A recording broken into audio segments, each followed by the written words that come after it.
Hey, what's going on, everybody? It's your boy, 3DaysNate. We here.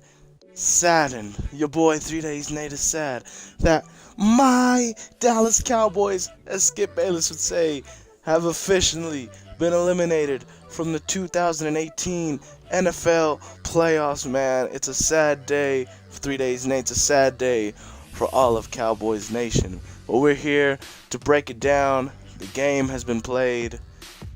LA Rams coming out on top 30-22. I tell you what, man, I think I really underestimated just how good the Rams were. I was thinking, they kind of had a shaky start well, not a shaky start. They had a bit of a shaky finish for to the end of the season, starting off so hot after that amazing win against the Kansas City Chiefs. They struggled against Philly. They struggled against the Bears. I thought maybe Todd Gurley not playing for almost a month, it felt like. I thought maybe he was going to come in rusty, but boy, was I wrong. Before we get to talking about the Cowboys, though, Todd Gurley and CJ Anderson, I cannot believe what I was watching out there. The performance that the Dallas Cowboys defense put on, I could have never expected it, man. It was horrendous. It was hard to watch. Let's see. Let's take a look at the stats. CJ Anderson finished with 123 yards. Todd Gurley 115. That is insane. If you had told me that, I would have called you a madman. I would have bet all the money in my pocket, which isn't that much anyways, that would not have happened.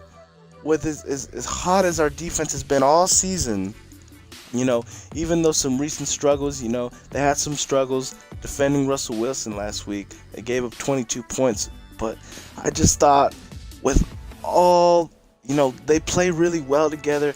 They're really quick, especially with Van Der Esch and Smith. They really get to the ball fast. I would have never suspected that the Rams were just going to run all over us. I know what Todd Gurley was capable of.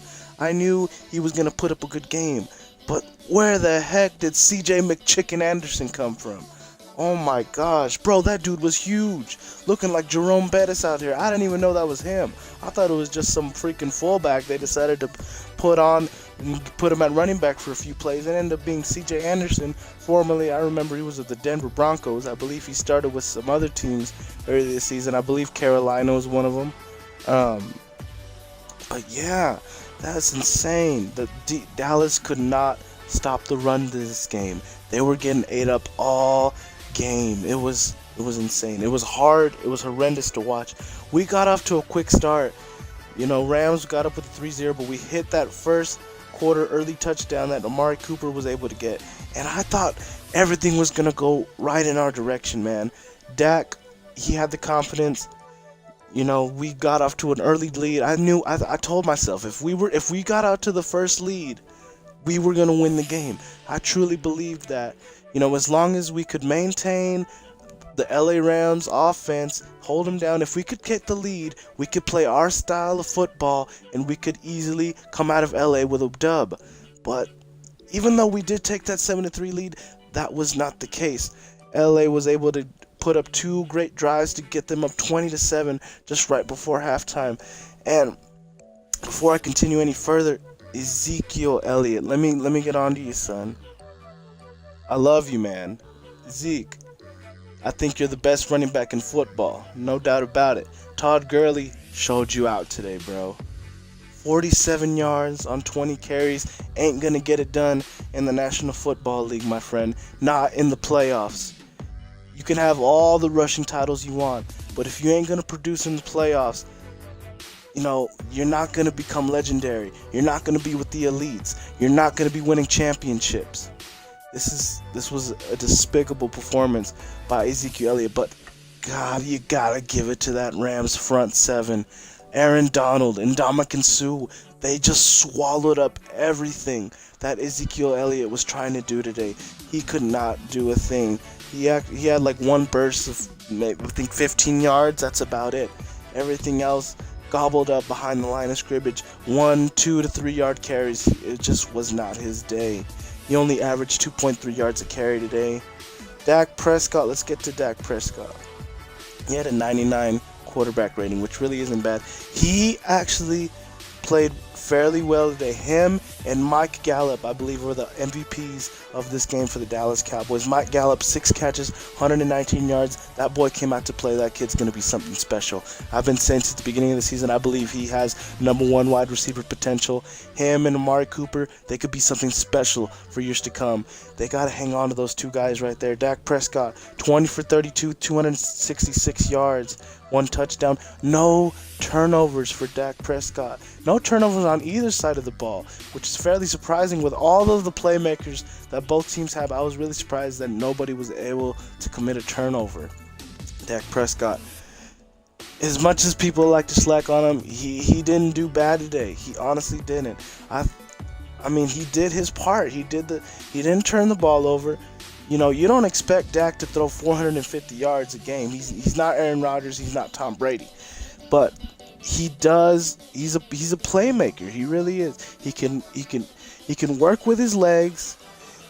He connects well with Cooper and Gallup on the outside. He does, you know, as famously as Shannon Sharp said, dinking and dacking, man. I mean, he's good at collectively leading Dallas down the field. He's not going to do it with long bombs, even though I saw towards the end of the season he was getting a lot better. He was getting more comfortable throwing passes 10 to 15 yards, and he was having some success with those. That's what happens. That's the Amari Cooper effect. When you have someone that can go down the field and create some space for you. Same thing with Michael Gallup. He was getting downfield a little bit more. And that opens things up for the Dallas Cowboys, and that opened things up for Dak Prescott. He actually had a fairly good game. He really did. But, you know, they had their struggles. But whenever LA went up 20-7, they weren't able to move the ball down the field. They weren't able to get any offense going. So LA just kind of took the momentum from there going into halftime. They had a chance right before half to get maybe potentially a field goal, potentially a touchdown. It was a 3rd and however long, and then they had that crazy play where one of our linemen grabbed Dak Prescott from behind, and I guess they called the ball dead, so they ruled it a sack. So we ended up with 4th and 14. Wasn't able to get any type of field goal or anything like that off, so we had to punt the ball away, win in 20-7 at the half. Coming back out, we really needed to score. We had a 3-and-out right out of halftime. That was a chance for us to get back in the game. They had our chances, but coming back, Cowboys have never been good at playing from behind. It's, to be honest, we put the ball in Dak Prescott's hands, and you know, at times it struggled. Towards the end, we caught a few breaks. Michael Gallup was able to get, I believe it was a 44-yard catch, and it ended up being great. I put him in scoring position, got Zeke. He was able to pound it in. You know, it all seemed lost, but I'll give it to them. These guys did not give up. These guys did not give up. They kept fighting.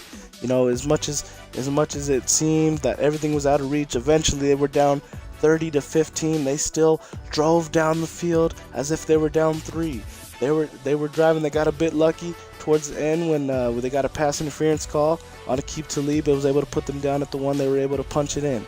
And I had the feeling after they had punched it in, and they were able to convert that 2-point conversion, they were down 8 points. I was just saying, watching this game, just give us a chance. I just want a chance to see if Dak and Zeke have the potential to lead us down the field in the playoffs and tie this game up. Unfortunately, we were 1 third down stop away. And I tell you what, man, I was not expecting that 3rd and 6, 3rd and 7. I was not expecting that call from Sean McVay. Running it with Jared Goff, I couldn't believe it. That Jared Goff, of all people, was able to scramble for a first down in the 4th quarter, season on the line. He was able to gain that first down that basically sealed the Dallas Cowboys' fate. It was preposterous, man. I could not believe how poorly our defense was. I knew LA was a great offensive team, but goodness, man, they just ate us up today. They ate the Dallas defense up. Now, all credit to the Rams, man. They have a potential to be Super Bowl champions this year. They're just 1 game away. They could beat New Orleans. They could definitely beat Philly. There's no reason why they can't go to the Super Bowl. This is a talented team, and Dallas just didn't play their best football today, and the Rams did, and that's the difference. Coming into this game, I thought these teams were very identical on paper. Young quarterback running back duo. Good, decent little receiving core. Nothing special. Not anybody that really stands out. Amari Cooper's good. Brandon Cooks is good. Robert Woods is good. Not any elite receivers though. Just real good receiving cores. And superstars on defense. We had Donald, Sue, Talib, Van Der Esch, Smith, Jamarcus Lawrence. We got a lot of superstars on defense. Playmakers. These teams, they're basically identical. But the thing with the Rams is they play so aggressive the whole entire game. They were going on 4th and 1 at like their own 45-yard line in the first quarter. This dude Sean McVay, he's gutsy, man. He's kind of like a young Sean Payton, honestly. I mean, I know Sean Payton's made some real gutsy calls. Like in 2009, their Super Bowl run, obviously the onside kick. They made some other gutsy calls that season. That's what Sean McVay. He is constantly playing aggressive, man. Against the Chiefs, they were leading most of that game, and he was still play actioning, throwing it down the field. I remember watching today's game right before halftime when I mentioned earlier when they got that weird sack type of deal when it got to 4th and 14 when the lineman wrapped himself around Dak, and there was only like 30 seconds left. Rams were still trying to go down and score a touchdown. It's ridiculous, man. They were not ready to go into halftime. They were going to try to put some more points on the board. These Rams play aggressive. They went for it on 4th and goal. They could have easily kicked the field goal and gone up 2 possessions. It wouldn't have made much difference, but they wanted that touchdown, and they got that touchdown. I just think they probably wanted it more than Dallas, and it was crazy because Dallas came in with so much motivation. Last week against Seattle, I knew for a fact Dallas wanted it more than Seattle. I knew for a fact, just watching the game, that they wanted to win that game.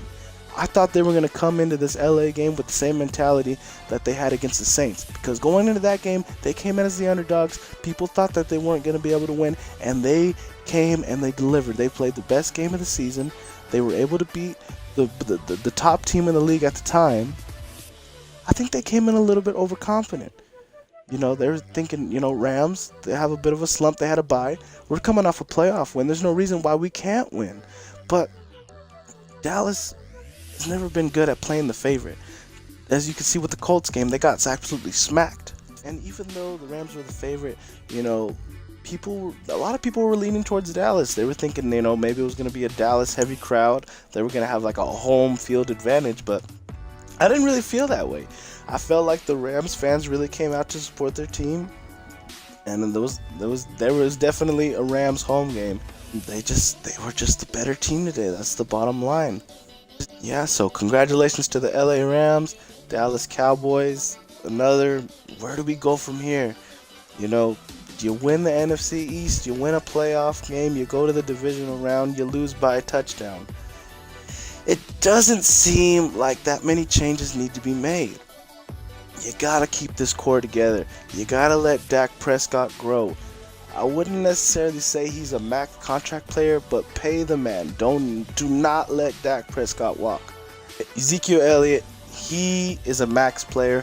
Hopefully, this will just be a bump in his career, and he'll have some more playoff success down the road. This team has a lot of potential. This defense is young. Dak is young. Zeke is young. Even Amari Cooper is young. They got a good young core. They still got Zach Martin. Hopefully praying that Travis Frederick will come back healthy and better than ever. Tyron Smith might still have a few years left on him. It might need to take a changing of the coach to get them over the hump. This team has potential. I believe this team has Super Bowl potential. They just need Dak to grow into more mature quarterback. He needs to be more than just a game manager. He needs to be able to go out and win games, and he can. He has the ability to be a playmaker, but he needs to set himself more than above average of a quarterback if Dallas ever wants to get the brass ring. Ezekiel Elliott, he's elite. The defense, They can be elite if they wanted to. They had struggles today. They still got a lot of growing to grow. Jalen Smith is still young. This is barely his second full season playing. Van Der Esch is a rookie. Sean Lee, where is he going to go from here? Where does he fit in? Maybe we could get some pieces for him. We trade him away. Maybe get us a first-round draft pick. DeMarcus Lawrence, he's in the prime of his career. This defensive line is stellar. Randy Gregory, he has problems off the field. If he stays on the field, he could be one of the better defensive linemen in the NFL, I believe. Byron Jones truly broke out this season. Can he come back and play at a high level again? Awuzie, this is a good football team. Michael Gallup, I believe he has number one receiver potential. It's just a matter of Dak getting comfortable with everybody and becoming an elite quarterback. He doesn't have to go out and be Tom Brady, but he does have to put up above average numbers in order to be a Super Bowl champion. And like I said, it may take a changing of the coach. Just for an NBA example, the Golden State Warriors. They were on the come up. They had Steph Curry, they had Klay Thompson. You knew this team had potential. You knew that they were good, but they were missing something. Unfortunately, Mark Jackson, he was a good guy, but I guess he wasn't their guy. He was a good coach. He might have just not been their coach. So they had to fire him, and then they brought in Steve Kerr. Next thing you know, they win the championship. Next season, they break the record for most wins in a season. Next season, win another championship, back to back. Maybe it's just the coaching. It's the culture. They need someone who's going to go in there and take leadership. As much as I love Jason Garrett, I really don't have a problem with him. I don't think he's special in any way, really. I think he just knows the system. He knows the guys. He's been there. He played for Dallas. The guys trust him. Jerry Jones trusts him. But in order to be elite, something needs to give. Something needs to change. Something needs to give. But I wouldn't touch any of these players. I wouldn't touch the core. Not the young guys. You gotta let them grow. They have Super Bowl potential. Well, yeah, anyways, guys, we appreciate y'all being here. That's basically all I gotta say. A little bit rambling, but, hopefully we can do a little bit more like this, and we can get a little bit more practice, and we can get better. But anyways, Dallas Cowboys fell short again. Have to express my frustrations, but in the end, the Rams were the better team. Dallas, I hope they'll be back next year in the playoffs. Get another chance at that Lombardi trophy. Well, anyways, we appreciate y'all being here with your boy, 3DaysNate. Please subscribe to the YouTube channel. Subscribe to me on Twitch. Follow me on Instagram. All that good stuff. So you keep it right here. Alright?